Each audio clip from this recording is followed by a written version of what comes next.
దేవుని పరిశుద్ధ నామ స్తోత్రము. ఈ రోజు మన వాక్య ధ్యానం కొరకు మత్తయి సువార్త 5వ అధ్యాయము 3వ వాక్యాన్ని చదువుకుందాం. கர்த்தருடைய பரிசுத்த நாமத்துக்கு ஸ்தோத்திரம். இன்றைக்கு நம்முடைய வாக்கியம் வசனத்தின் தியானத்திற்காக மத்தேயு சுவிசேஷம் 5வது அதிகாரம் 3வது வசனத்தை நாம் வாசிப்போம். Blessed are the poor in spirit, for theirs is the kingdom of heaven. తెలుగులో తమిళ్లో చదవండి.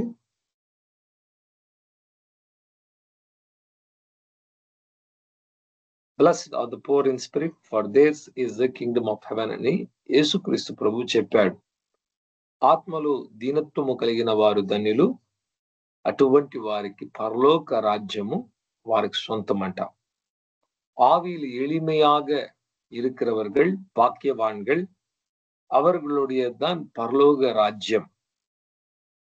చూడండి, మనము జీవిస్తున్న ఈ జీవితంలో మనకు కావలసిన ప్రతి అవసరాన్ని కూడా దేవుడు తీరుస్తానని చెప్పాడు.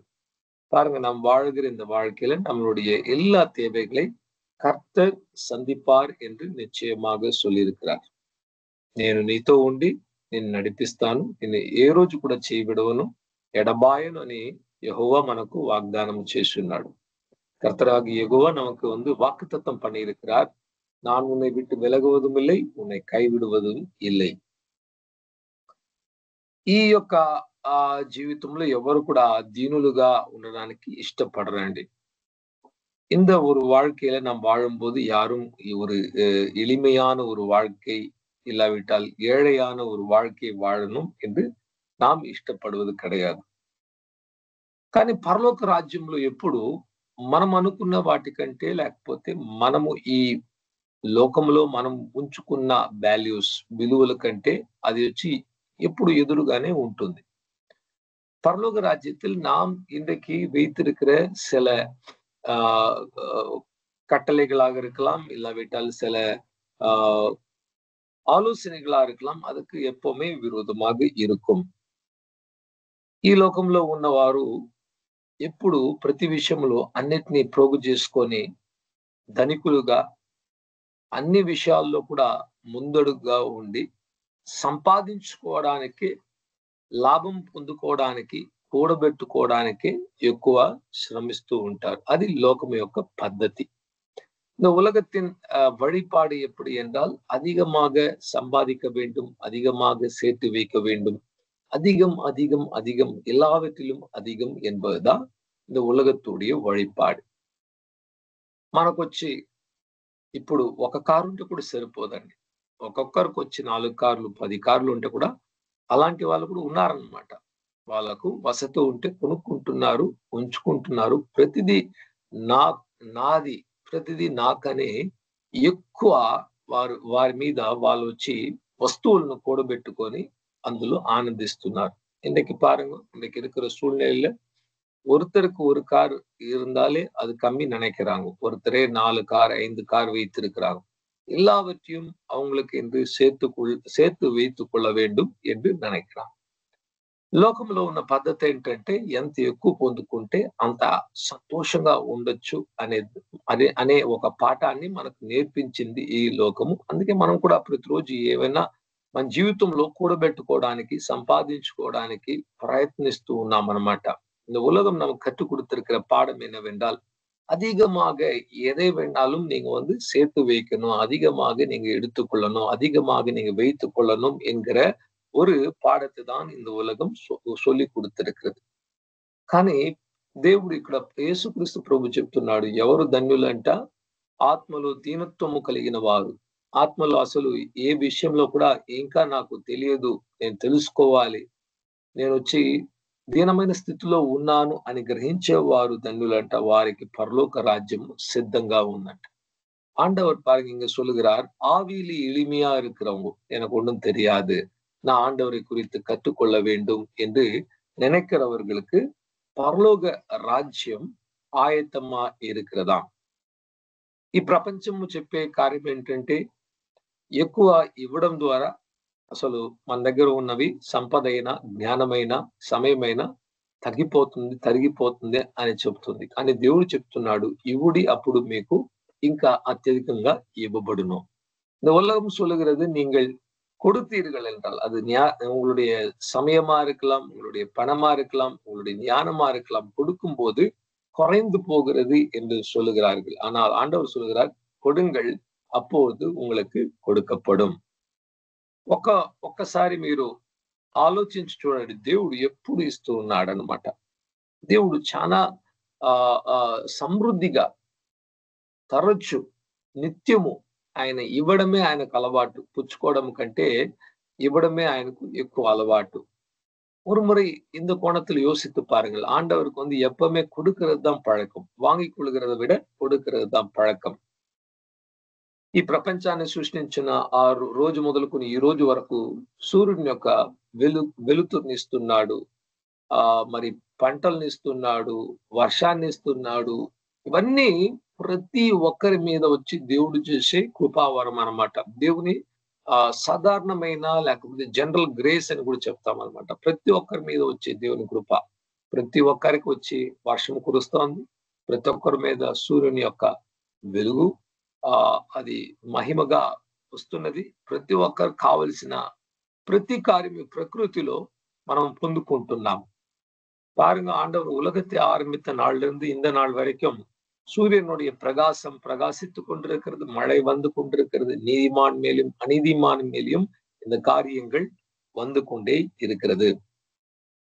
దేవుడిచ్చే కార్యాలు నిత్యం ఇస్తున్నాడు. కానీ అసలు దేవుని సంపద కొంచెం కూడా అంత కొద్దిగా కూడా తగ్గలేదు. కానీ అది ఎప్పుడు నిరంతరం ఒక్క రీతిలో సమృద్ధిగా ఇస్తూ ఆయన చాలా ஆசீர்வதிக்கப்பட்ட వ్యక్తి ఎవరంటే దేవుడు ఒక్కడే అన్నమాట. பாருங்க, ஆண்டவர் எப்பவுமே கொடுத்து கொண்டிருக்கிறார். ஆனால் அவர் ஒரு நாளும் குறைவடைந்ததே கிடையாது. அவர் எல்லாரும் விட ஆசீர்வதிக்கப்பட்டவர் என்று நாம் నిశ్చయமாக சொல்லலாம். ఇక్కడ దేవుడు వచ్చి మనకొక దేవుని రాజ్యంలో ఉన్న ఒక సూత్రాన్ని నేర్పిస్తున్నాడు అన్నమాట. ఆత్మలో దీనత్వము కలిగిన వారు ధన్యులు అని చెప్తున్నాడు. ஆண்டவர் இந்த இடத்துல அவருடைய ராஜ்யத்தின் ஒரு ரகசியத்தை நமக்கு சொல்லுகிறார். ఆవిలే ఎளிமை உள்ளவர்கள் భాగ్యవాన్கள். ఆత్మలో దీనత్వము కలిగిన వారు ఎప్పుడు ఏమనుకుంటారంటే తగ్గింపు అయిన మనస్సు కలిగిన వారుగా తమను తాము తగ్గించుకుని ఇతరులను గొప్పగా ఆలోచించేవారు. ஆவியிலே எளிமை உள்ளவர்கள் என்றால் தங்களை தாங்கள் தாழ்த்தி கொண்டு பிறரை அவர்கள் உயர்த்தி வைக்கிற ஒரு మనపాన్மை. ఫిలిప్పీలు 2వ అధ్యాయంలో యేసుక్రీస్తు గురించి మాట్లాడుతూ అక్కడ ఒక హిమ్ ఉందన్నమాట. అది ఒక పాట ఫిలిప్పీలు 2వ అధ్యాయంలో రాయబడినది. ఆ పాటలో ఏముందంటే, యేసుక్రీస్తు ఎలా ఆయన దేవుడుగా ఉన్నప్పటికీ దేవునితో సమముగా ఉండడాన్ని కోరుకోకుండా తను తాను తగ్గించుకొని ఒక మానవ అవతారాన్ని తీసుకున్నాడు.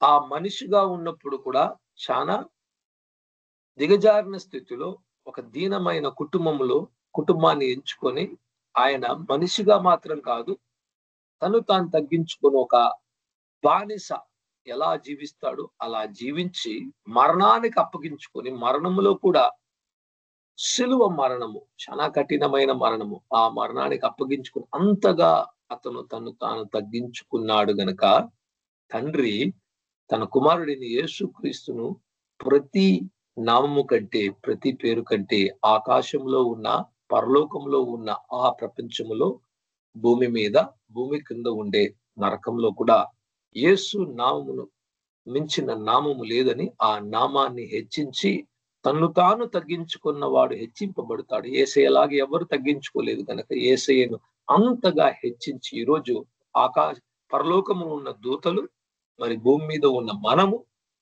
భూమి కింద ఉన్న దయాలు కూడా యేసుక్రీస్తుకు నమస్కారము చేసి నీవే ప్రభువు దేవుడు అని తండ్రి దేవుని నామ మహిమ కొరకు చెబుతూ ఉన్నారన్నమాట. பிலிப்பியர் 2ஆம் அதிகாரத்துல பாருங்க, ஆண்டவராகிய இயேசு கிறிஸ்துவை குறித்து ஒரு பாடல் எழுதப்பட்டிருக்கு. ஆண்டவராகிய இயேசு தேவனோடு சமமாக இருந்தாலும், தெய்வனாக இருந்தாலும், அவர் அந்த ஒரு ஸ்தானத்தை கொள்ளை பொருளாக யோசிக்காமல் தன்னைத்தான் தாழ்த்தினார். எந்த அளவுக்கு தாழ்த்தினார்? ஒரு மனிதனாக, தேவன் மனிதனாக மாறினார். மனிதனா மாறுகிறது மாத்திரமல்ல, ஒரு ஏழை குடும்பத்தை தேர்ந்தெடுத்தார். ஒரு அடிமையை போல அவர் வாழ்ந்து மரணத்துக்கென்று அவருடைய ஜீவனை ஒப்பு கொடுத்து, மரணத்திலும் ரொம்பவும் கஷ்டமான ஒரு மரணம், சிலுவையின் மரணத்துக்கு ஒப்பு கொடுத்து அவர் மரித்தார். அவ்வளவாக தன்னைத்தான் அவர் தாழ்த்தினதுனால பிதாவாகிய தேவன் அவருடைய நாமத்தை வானத்திலும் பூமியிலும், பூமிக்கடியில் இருக்கிற 3 உலகத்திலும், பரலோகத்திலும், பூமியிலும், நரகத்திலும் அவருடைய நாமத்தை உயர்த்தினாராம். பெரிய பெயராக அவருடைய பெயரை செய்தார். இன்றைக்கு பரலோகத்தில் இருக்கிற தூதர்களும், பூமியில இருக்கிற மனிதர்களும், பூமிக்கடியில் இருக்கிற அசுத்தாவியும் பிசாசும் கூட இயேசுவின் நாமத்தை கண்டு நடுநடுங்கி அவைகள் அவருடைய பாதத்தின் மேல் விழுந்து வணங்க வேண்டியது மிக மிக அவசியமா இருக்கிறது. ఒక్క నిమిషం అండి, ఒక్క నిమిషం.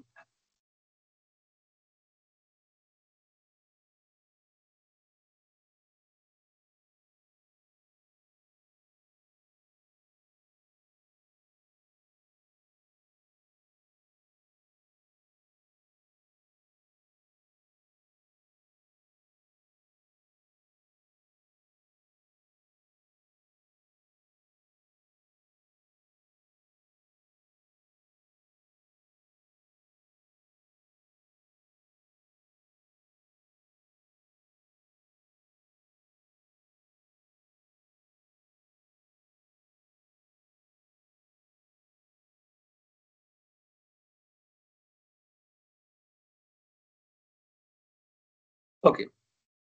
సారీ.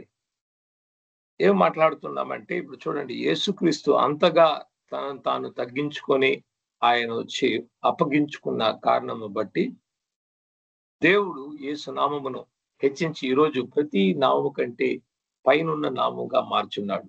ஆண்டவராக இயேசு கிறிஸ்து தன்னைத்தான் அவர் தாழ்த்தினதுனால இன்றைக்கு எல்லா நாமத்தை விட மேலான நாமமாக இயேசு கிறிஸ்துவின் நாமத்தை పితావాగియ దేవుని మార్చి இருக்கிறார். ఈ రోజు ఒకవేళ మనం యేసుక్రీస్తు పేరు అంత గొప్పగా ఈ ప్రపంచంలో మనం చూడడం లేదు, కానీ ఒక రోజు రానే ఉన్నది.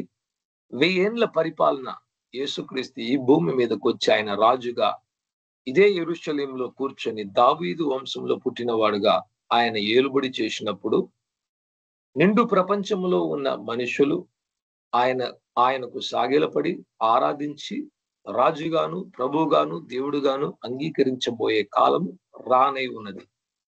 இந்த பாருங்க, இனி வருகிற நாட்கள்ல 1000 வருஷ அரசாட்சி ஆண்டவர் செய்யும் போது இயேசு ஆனவர் இந்த பூமிக்குள்ளாக வந்து அவர் எருசலேமில வந்து ராஜாவாக ராஜரீகம் செய்யும் போது பூமியில இருக்கிற எல்லா ప్రజகளும் அவரை వణంగువాంగు. ఒక రోజు ఆయన తీర్పు తీర్చబోతున్నాడు.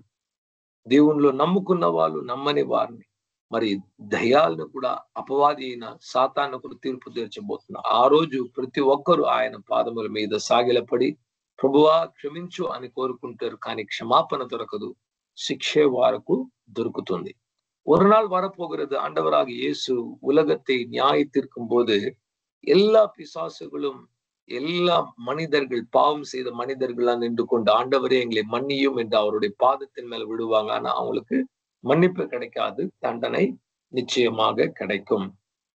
ఈ రోజు మనము ఆత్మలో దీనులుగా ఉన్నప్పుడు, మన ఆత్మీయమైన పరిస్థితి వచ్చి నేను అందరికంటే తక్కువ వాడిని అని అనుకున్నప్పుడు దేవుడు మనల్ని హెచ్చించడానికి సిద్ధంగా ఉన్నాడు. இன்றைக்கு நாம் நம்மளுடைய ஆவியில எளிமை உள்ளவர்களாக இருக்கும்போது, நம்மை நாம் தாழ்த்தும் போது தேவன் నిశ్చయமாக ఉయర్తువార్. రెండవ విషయము ఆత్మలో దీనత్వము అని చెప్పినప్పుడు ఏ ఒక్క విషయము, ఏ ఒక్క వస్తువు, ఏ ఒక్క వ్యక్తి మీద మన మనస్సు వారి మీద ఉండకుండా దేవుని మీద సంపూర్ణంగా మన ఆలోచనలు, మనస్సు, ఆశను ఉంచడం. వేటి మీద మన యొక్క మనస్సును ఉంచకుండా దేవుని ఒక్కని వైపు మాత్రం మన మనస్సును ఉంచి ఉన్నా లేకపోయినా ఒకే స్థితిలో జీవించే ఒక జీవితం అన్నమాట. இரண்டாவது விஷயம், இந்த ஆவியில் எளிமை என்று சொல்லும் போது எந்த ஒரு பொருள் மேலேயோ, எந்த ஒரு நபர் மேலேயோ நம்மளுடைய இஷ்டத்தையோ, நம்மளுடைய ஆசையும், நம்மளுடைய மனசையும் வைக்காம தேவன் மேலேயும் ஆண்டவராகிய இயேசு கிறிஸ்து மேலேயே நம்மளுடைய உள்ளத்தை வைத்து సకలవత్యం మరందు நாம் జీవిக்கிற ஒரு வாழ்க்கை. మనం ఈ రోజు వచ్చి ఎన్నో కార్యాలు ఉన్నప్పటికీ మనం సంతోషంగా లేకపోవడం కారణం ఏంటంటే, దేవుడు మనిషి యొక్క హృదయంలో, అంతరంగంలో, ఆత్మలో ఒక సింహాసనాన్ని సృష్టించాడు. ఆ సింహాసనంలో దేవుడు ఒక్కడే కూర్చుంటేనే మనకు ఆనందం కలుగుతుందే గాని వేరే ఏది ఆయన ఉన్న ఆ స్థలంలో కూర్చుంటే అసలు సంతోషము, ஆனந்தம் అనేది கலகுது. நம்மளுடைய உள்ளத்துல ஆண்டவராகிய தேவன் ஒரு சிங்காசனத்தை உருவாக்கி இருக்கிறார். அந்த சிங்காசனத்தில் நாம் ஆண்டவர் ஒருத்தர் தான் உட்காரணும். அவர் இல்லாம வேற யாரு உட்கார்ந்தாலும் அந்த உள்ளத்துக்குள்ளாக ஒரு சந்தோஷம், సమాధానం ఉండాగాదు. మత్తయి సువార్త 16వ అధ్యాయము 24, 25 వచనాలు మనం చూసినట్ల అక్కడ ఇలా రాయబడి ఉంది. మత్తయి సువిశేషం 16వ అధ్యాయం 24, 25 వచనங்கள் இப்படி எழுதப்பட்டிருக்கு. Then said Jesus unto his disciples, if any man will come after me, let him deny himself, take up his cross and follow me. For whosoever will save his life shall lose it, and whosoever will lose his life for my sake shall find it. ప్రభువైన యేసుక్రీస్తులా చెప్తున్నాడు, నన్ను ఎవరైనా వెంబడించినట్లా తను తాను వాడు ఉపేక్షించి తన సిలువను తీసుకొని నన్ను వెంబడించవలెను.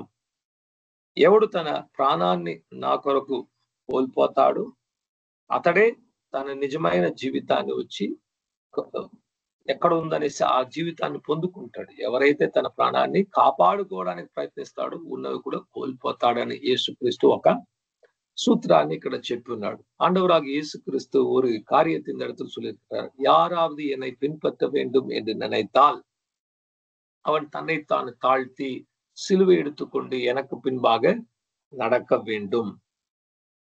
அவன் தன்னுடைய ஜீவனை பாதுகாக்க நினைத்தால் அது இழந்து போவான். அவனுடைய ஜீவனை எனக்காக ஒப்பு கொடுக்கும் போது அது இழந்து போகும்போது கண்டுபிடிப்பான். యేసుక్రీస్తు నిమిత్తము కోల్పోయిన ఏ ఒక్క విషయమైనా మనము వాటిని పొందుకుంటాం. కానీ స్వార్థానికి ఏ ఒక్క విషయాన్ని మనం పొందుకోవడానికి ప్రయత్నించినా వాటిని చివరిగా కోల్పోతాం. అదే దేవుడిచ్చిన ఒక లెక్క. ஆண்டவர் கொடுத்த ஒரு கணக்கு என்னவென்றால், இயேசு கிறிஸ்துவுக்காகவும் தேவனுக்காகவும் நாம் எதை இழந்தாலும் அதை நாம் நித்திய ஜீவன்ல கண்டுபிடிப்போம். ஆனால் நம்மளுடைய சுய வாழ்க்கையில சுயமான காரியத்திற்காக எவைகளெல்லாம் நாம் காப்பாற்றி சேர்த்து வைக்கிறோமோ అவைகள் కాణామల్ పోగుం. ప్రభువైన యేసుక్రీస్తు ధనము గురించి మాట్లాడుతూ కూడా అదే కార్యాన్ని చెప్పాడు. ఈ లోకంలో మీరు ఈ ప్రపంచంలో ధనాన్ని కూడబెట్టుకోవద్దని, కూడబెట్టుకుంటే ఏం జరుగుతుందంట, పురుగులు తినేస్తాయి, దొంగలు వచ్చి దొంగలించుకుంటూ వెళ్తారు, దానివల్ల ఎటువంటి లాభం ఉండదు. పరలోకమందు మీకు ఆస్తిని సమకూర్చండి అని కూడా ప్రభువైన యేసుక్రీస్తు చెప్పాడు. ஆண்டவராக இயேசு சொன்னார், நீங்கள் இந்த உலகத்தில் உங்களுடைய சொத்தை சேர்த்து வைக்காமல் புழுவும் பூச்சியும் திருடர்களும் திருடி சாப்பிட்டு விடுவார்கள். ஆனால் நீங்கள் பரலோகத்தில் சேர்த்து வைத்தால் அது உங்களுக்கு நித்திய జీవனை உண்டாக்கும் என்று சொல்லப்பட்டிருக்கு. ఈ ఉదయకాలమందు ఒక వ్యక్తి గురించి బైబిల్ నుంచి మనం చూసి మనం సమాప్తి చేసుకుందాం ఈ வாக்கியாన్ని ఇంకా చక్కగా అర్థం చేసుకోవడానికి. இந்த காலவேளையில இந்த வார்த்தைகளை இன்னும் சரியாக புரிந்து கொள்ள நாம் ஒரு நபரை குறித்து யோசித்து நாம் ధ్యానిப்போம். మనందరికి తెలిసింది మన విశ్వాస వీరుడు, విశ్వాసులకు తండ్రి, యెహూదులకు తండ్రి అయిన అబ్రహాము. ఆయన జీవితంలో 100 ఏళ్ళు ఉన్నప్పుడు ఒక అబ్బాయిని దేవుడు ఇచ్చాడు. ఈసాకును కుమారుని దేవుడు ఇచ్చాడు. நம்ம எல்லாருக்கும் தெரியும், விசுவாசத்தின் தகப்பன், யூதர்களுடைய தகப்பன் ஆபிரகாம் 100 வயது இருக்கும் போது அவருக்கு ఈసాకు என்கிற ஒரு குழந்தை பிறந்தார். చూడండి, అంత వృద్ధాప్యంలో ఒక బిడ్డ పుట్టినప్పుడు చాలా ప్రేమ ఆ బిడ్డ మీద ఉంటుందన్నమాట. అతని வயதான காலத்துல ஒரு குழந்தை பிறக்கும் போது அந்த குழந்தை மேல அதிகமான உள்ளமும் మనసుம் இருந்து கொண்டிருக்கும். ఇప్పుడు అబ్రహాము జీవితంలో ఏం జరిగిందంటే, ఇసాకు పుట్టిన తరువాత ఇసాకు మీద ఆయన యొక్క మనస్సు, సమయము అంతా కూడా అక్కడికి వెళ్ళిపోయింది. ஈசாக்கு பிறந்த உடனே ஆபிரகாமுடைய உள்ளம் தன்னுடைய కుమారునాగి ఈసాకుக்காக అధికமாக పోనది. చూడండి, దేవుడిచ్చే కొన్ని ఆశీర్వాదాలు కూడా మనము దేవుని కంటే ఎక్కువ ప్రేమించినప్పుడు అది మనకు ఒక విగ్రహంగా మారిపోతుంది. అందులో అది వచ్చి మంచి విషయాలు కూడా ఉండొచ్చు, కానీ దేవుని కంటే ఎక్కువగా ప్రాముఖ్యతనిచ్చి ఆ యొక్క ఒక కార్యాన్ని మన హృదయంలో హెచ్చించుకొని మన మనస్సును ఇచ్చినప్పుడు అవి విగ్రహంగా మారిపోయి మనకు దేవునికున్న సత్సంబంధాన్ని, మనకు దేవునికున్న ప్రేమను, ఒక பங்காన్ని తీసుకొస్తుంది. பாருங்க, ஆண்டவர் கொடுக்கிற ஒரு பொருளா கூட இருக்கலாம். அந்த பொருளை நாம் பொருளாவோ ஒரு நபராவோ இருக்கலாம். தேவனை விட அதிகமாக நாம் உயர்த்தி அதை வைக்கும் போது நம்மளுடைய நம்மளுடைய உள்ளத்துல அது ஒரு விக்கிரகமாக மாறிவிடும். இயேசுவை விட அதிகமாக யாரை நேசித்தாலும் அது ஒரு విగ్రహం. బైబిల్ చెప్తుంది విగ్రహారాధికులు దేవుని రాజ్యంలో ప్రవేశించరు. ஆண்டவருடைய வசனம் சொல்கிறது విగ్రహ ఆరాధన செய்கிறவர்கள் దేవునుடைய రాజ్యத்தில் ప్రవేశిక మాటారు. ఇప్పుడు నేను విగ్రహాలు పూజించడం లేదు కదా అంటే అలా కాదు. మన హృదయంలో ఎవరి గురించి ఎక్కువ ఆలోచిస్తున్నాం, వేటి గురించి ఎక్కువ ఆలోచిస్తున్నాం, ఏ తలంపులు ఎక్కువ వస్తుంది, అదే మన విగ్రహము. நம்மளுடைய உள்ளத்துல நாம் யோசிக்கும் போது நம்மளுடைய யோசனைகளை யார் அதிகமாக வருகிறார்கள், யாரை குறித்து அதிகமாக யோசிக்கிறோம், எதை குறித்து அதிகமாக யோசிக்கிறோம், அதுதான் విగ్రహமா మాரும். అబ్రహాము రాత్రి పగలు ఇసాకు గురించి ఆలోచిస్తున్నాడు. ఇసాకుతోనే ఉన్నాడు. దేవునితో ఉన్న పరిచయం కంటే తన కుమారునితో ఉన్న పరిచయం ఎక్కువ అయింది. అటువంటి సందర్భాల్లో కొన్ని సంవత్సరాలు జరిగిన తరువాత దేవుడు అడిగాడు, నీ ఏకైక కుమారుని నాకు బలిగా నువ్వు అర్పించాలి అని అతన్ని శోధించడానికి దేవుడు అడిగాడు. பாருங்க, ஆபிரகாமுடைய உள்ளத்துல பின்னாச்சு தன்னுடைய பிள்ளை மேல்தான் அதிகமான அன்பு மாறிவிட்டது. தேவனை மறந்து விட்டார். தேவனுக்குள்ளாக இருக்கிற அந்த உறவை விட தன்னுடைய குமாரனோடு இருக்கிற உறவு அதிகமானது. அந்த காரணத்தினால அவருடைய உள்ளத்தை சோதிக்கும்படியாக தேவன் சொன்னார், உன்னுடைய ஒரே பேரான குமாரனை மோரியா மலையில் நீ கொண்டு வந்து அவனை நீ బలియాగా ఒప్పు கொடுக்க வேண்டும்.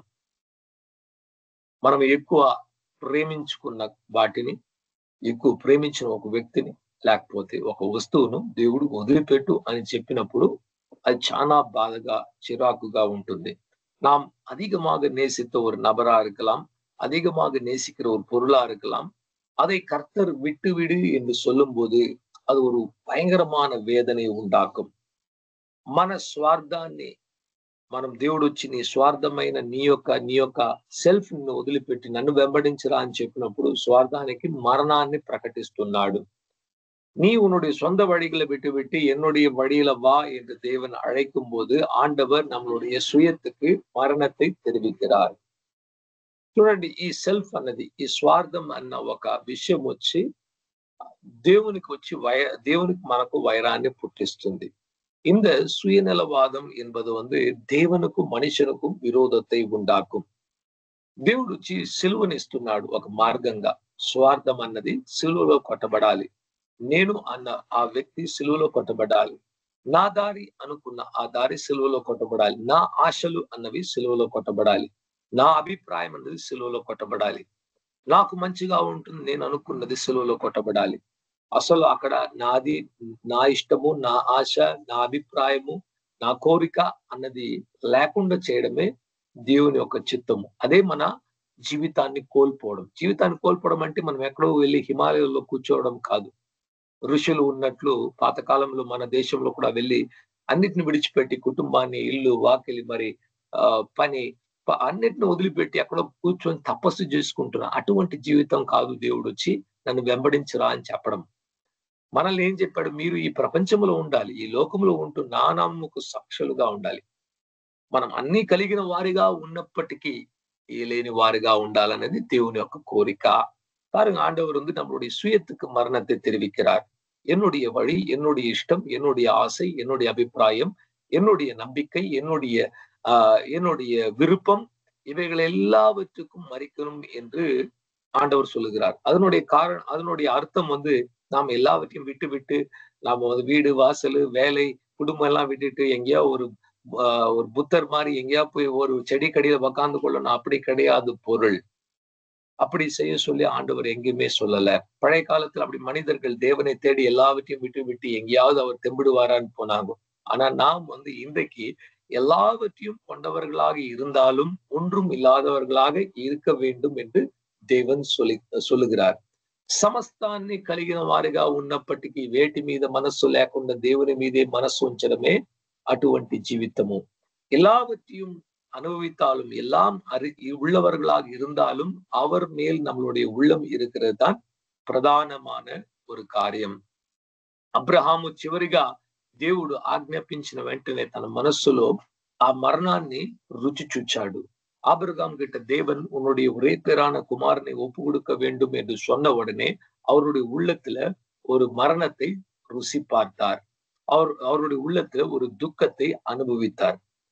శిలువలో కొట్టబడిన వాడిగా మారి అబ్రహాము తన హృదయాన్ని కఠినపరుచుకొని, ప్రభువా నేను చేస్తాను, నువ్వు అడిగిన నువ్వు ఇచ్చావు, ఈ కుమారుని నేను నీకు ఇస్తానని సిద్ధమై ఆయన్ను బలిగా అర్పించడానికి మొరియా కొండ మీద తీసుకెళ్లి బలిపీఠం మీద ఉంచి కత్తెను తీసుకుని చంపడానికి తయారుగా అంటే దేవుని దూత వచ్చి, ఇప్పుడు నువ్వు కుమారుని హాని చేయకు, ఇప్పుడు నేను తెలుసుకున్నాను నువ్వు నన్ను ప్రేమిస్తున్నావు, నీవు నా మాటకు విధేయుడుగా ఉన్నావని, శోధింపబడినప్పుడు నువ్వు నిలబడుకున్నావు గనుక నేను తెలుసుకున్నానని దేవుని దూత చెప్పి దేవుడు కాపాడాడు.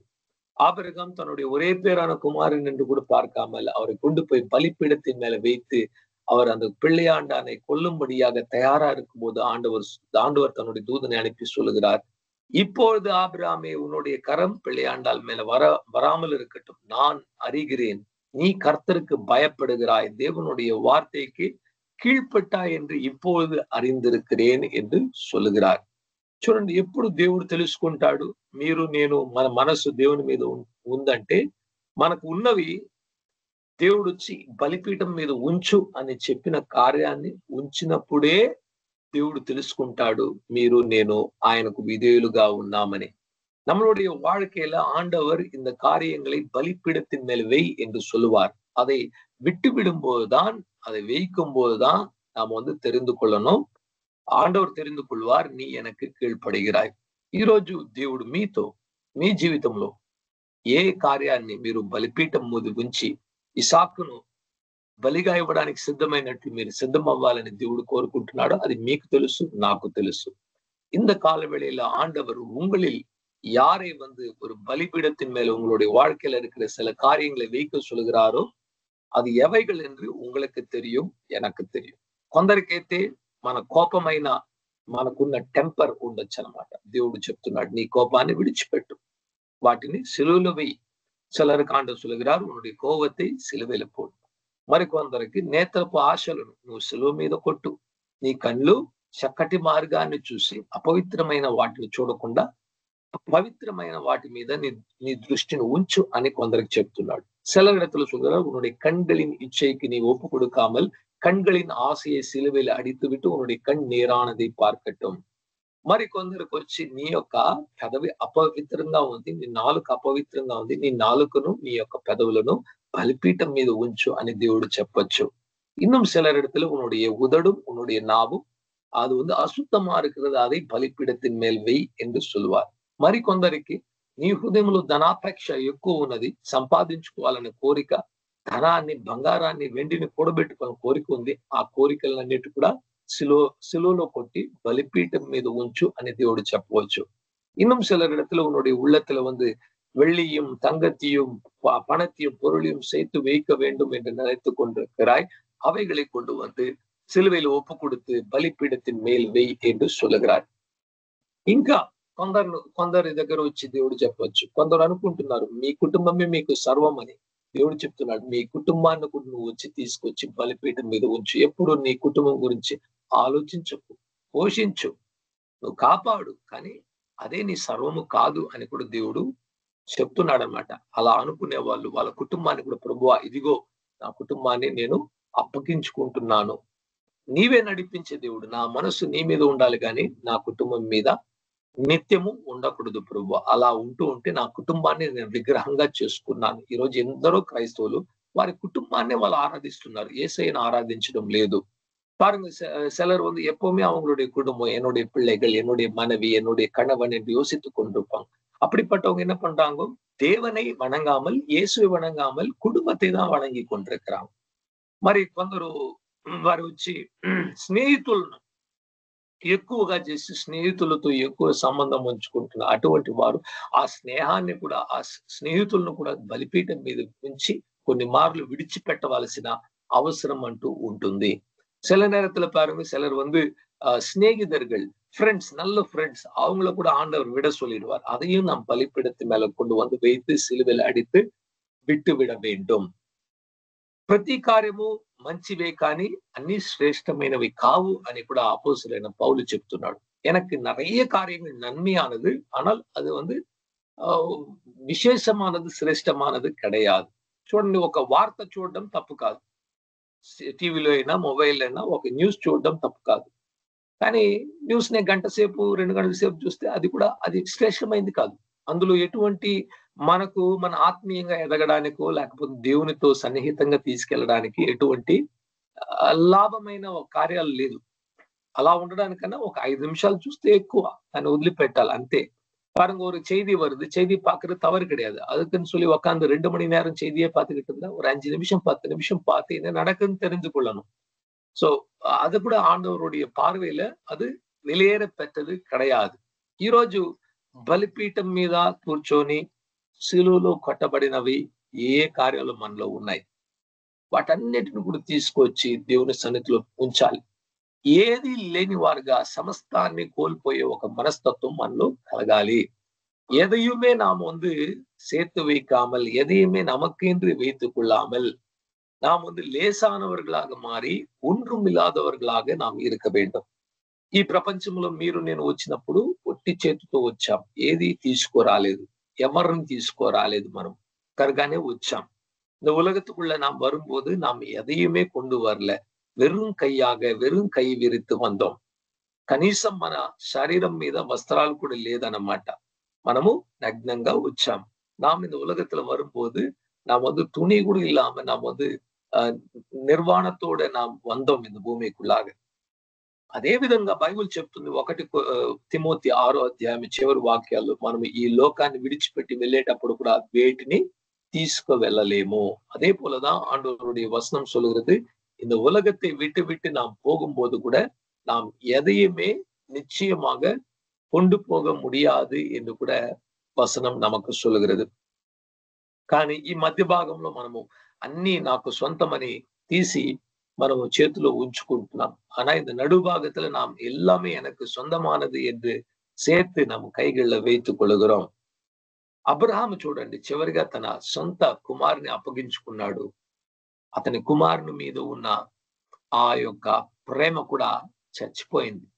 ஆபிரகாமுக்கு பாருங்க, கடைசியாக அவருடைய சொந்த மகன் மேல இருந்த அந்த அன்பு கூட அது வந்து మరణం అடைந்தது.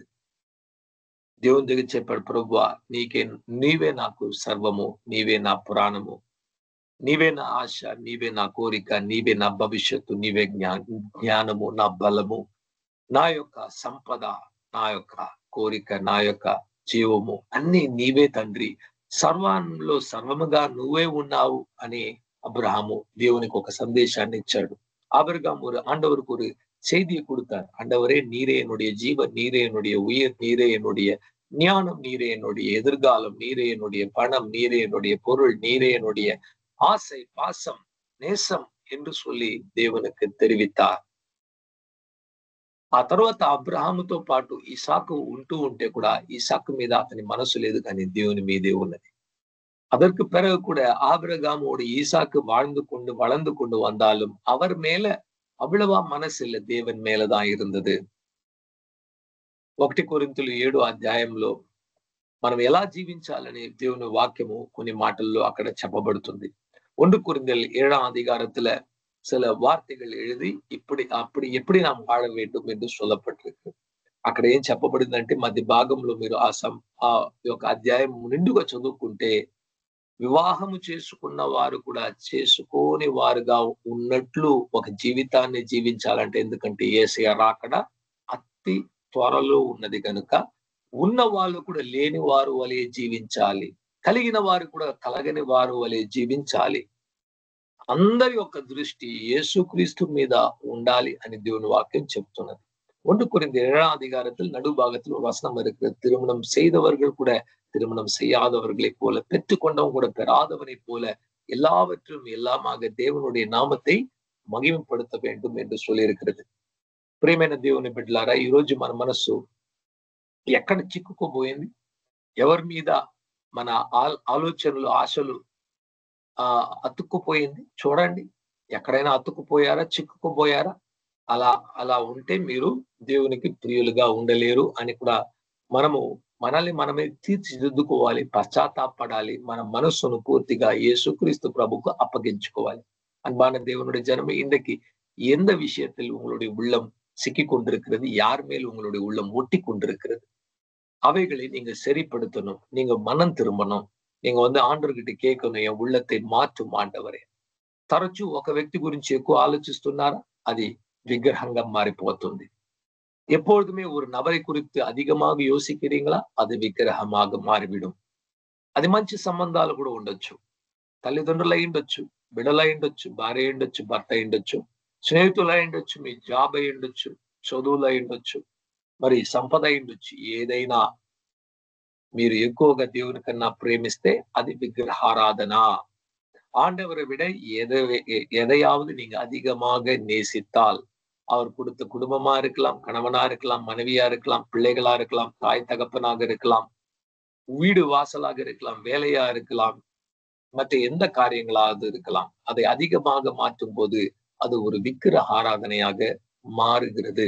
ఈ రోజు మన హృదయంలో ఎటువంటి విగ్రహాలు ఉన్నాయి, ఒకసారి మీరే పరిశీలించి పరిశుద్ధాత్మ దేవుని దగ్గర அடங்கண்டி. இன்றைக்கு எப்படிப்பட்ட விக்கிரகங்கள் என்னுடைய உள்ளத்தில் இருக்கிறது என்று அறிந்து கொள்ள நீங்களே பரிசுத்த ஆவியானவர்கிட்ட நீங்க கேட்கணும். ఆండవరే, என்னை நீர் అలసి పాரும், என்னை நீர் ఆరాய்ந்து పాரும். చివరిగా 1 యోహాను 5వ అధ్యాయము 21వ వాక్యంలో రాయబడి ఉంది, చిన్నపిల్లలారా మిమ్మల్ని మీరు విగ్రహము నుండి దూరంగా ఉంచుకోండి, కాపాడుకోండి, ఆమేన్ అని దేవుని వాక్యం రాయబడి ఉంది. கடைசியாக 1 யோவான் 5வது அதிகாரம் 21வது வசனம் சொல்லுகிறது, சின்ன பிள்ளைகளே, உங்களை நீங்கள் விக்கிரகங்களிடத்திலிருந்து நீங்கள் பாதுகாத்துக் கொள்ளுங்கள், ఆమేన్ என்று எழுதப்பட்டிருக்கு. విగ్రహాల నుంచి మీరు కాపాడుకోండి అంటే ఎక్కడో ఉన్న విగ్రహాలు కాదు, హృదయంలో కలిగే విగ్రహాల నుంచి మిమ్మల్ని మీరు కాపాడుకోండి అంటున్నాడు దేవుడు. விக்கிரகங்களிடத்திலிருந்து பாதுகாத்துக் கொள்ளுங்கள் என்றால் நம்மை சுற்றிலும் இருக்கிற விக்கிரகம் இல்லை, நம்மளோட உள்ளத்துல இருக்கிற విగ్రహం. அந்த విగ్రహத்திலிருந்து நாம் పాదుకాத்துக் కొள்ள வேண்டும். చూడండి, ఏది విగ్రహాలుగా మారిపోతుందంటే దేవుడిచ్చే ఆశీర్వాదాలే విగ్రహాలుగా మారిపోతుంది. ఏది విగ్రహమా మారివేయడం, దేవుని கொடுத்த ఆశీర్వాదం తాను. ఇశ్రాయేలు ప్రజలు ఐగుప్తు నుండి బయటకు వచ్చేస్తున్నప్పుడు చివరిగా దేవుడు మోషేను ఉంచుకొని విడిపించే ఆ సమయంలో దేవుడు ఏం చెప్పాడు, అక్కడ అన్యుల వద్ద మీరు సంపదను, వెండిని, బంగారాన్ని అన్నిటిని కూడా మీరు కలెక్ట్ తీసుకోండి అంటే తీసుకున్నారు, దేవుడిచ్చినవే. కానీ మోషే కొండకి 40 దినములు ప్రార్థన చేస్తూ దేవుని ముఖాముఖిగా దర్శించి 10 ఆజ్ఞలు పొందుకుంటున్న ఆ సమయంలో కింద ఏం చేశారంటే, వాళ్ళు పొందుకున్న దేవుడిచ్చిన ఆ బంగారాన్ని ఉపయోగించుకొని అహరోనుతో పోరాడి ఒక దూడను చేసి ఆ దూడను పూజించి విగ్రహారాధన చేసి శరీరంలో వారు తప్పుడైన పనులు చేసి తాగి తిని ఆ రోజు పాపంలో పడిపోయారు. பாருங்க, இஸ்ரவேல் ஜனங்களை தேவன் விடுதலை செய்து கொண்டு வருகிற அந்த வேளையில எகிப்தில உள்ள அந்நியர்களிடத்திலிருந்து நீங்கள் பணத்தையும் பொருளையும் தங்கத்தையும் வாங்கி கொள்ளுங்கள் என்று சொன்னாங்க. அதெல்லாம் பொண்ணெல்லாம் வாங்கிட்டு வந்தாங்க. மோசே 40 நாள் அவர் தேவனுடைய முகமுகமாக தரிசித்து பேசும்போது அவர் தேவனுடைய வார்த்தையை கேட்டுக்கொண்டிருக்கிறார். கீழே இருக்கிறவங்க என்ன பண்றாங்க, அவங்களுடைய கழுத்தில் இருக்கிற ஆண்டவர் கொடுத்த அந்த பொன்னை வைத்து ஒரு பொற்சிலையை உண்டாக்கி, ஒரு கண்ணுக்குட்டியை போல உண்டாக்கி, அந்த கண்ணுக்குட்டிக்கு உங்களை ஆராதனை செய்து, விபச்சாரம் செய்து, வேசித்தனம் செய்து, விக்கிரக ఆరాధన செய்து அன்றைக்கு அவர்கள் పాపத்தில் విడుదల విట్టాர்கள். ఈ రోజు కూడా ప్రజలు వేటిని విగ్రహంగా మార్చుకుంటున్నారు, వారి సొంత శరీరం. ఎవరిచ్చింది శరీరం? దేవుడిచ్చిన శరీరాన్ని தப்புடையின காரியானுக்கு உபயோகிச்சுకుంటున్నారు.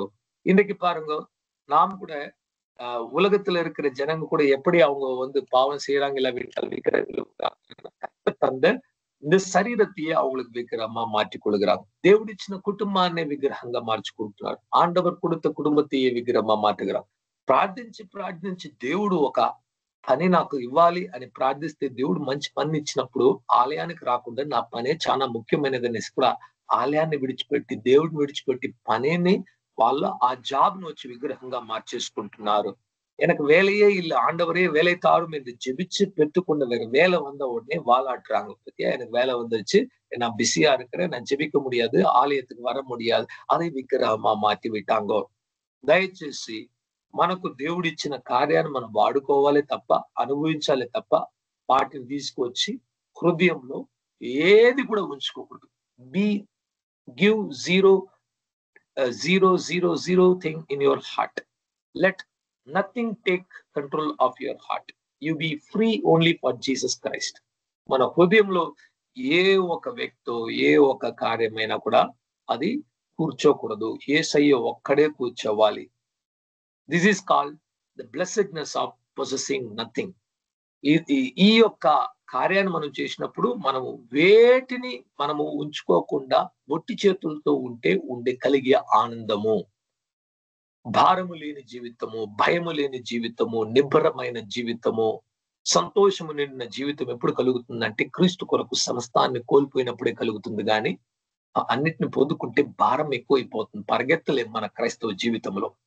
கிறிஸ்து பின்பாக நாம் போகும்போது நமக்கு சந்தோஷமான ஜீவியமாக, ஆனந்தமான ஜீவியமாக எப்ப மாறும் என்றால், இவைகள் எல்லாம் விட்டு ஒன்றும் இல்லாம நம் கர்த்தருக்காக வாழும்போது அது ஒரு பாரம் இல்லாத ஜீவியமாக மாறிவிடும்.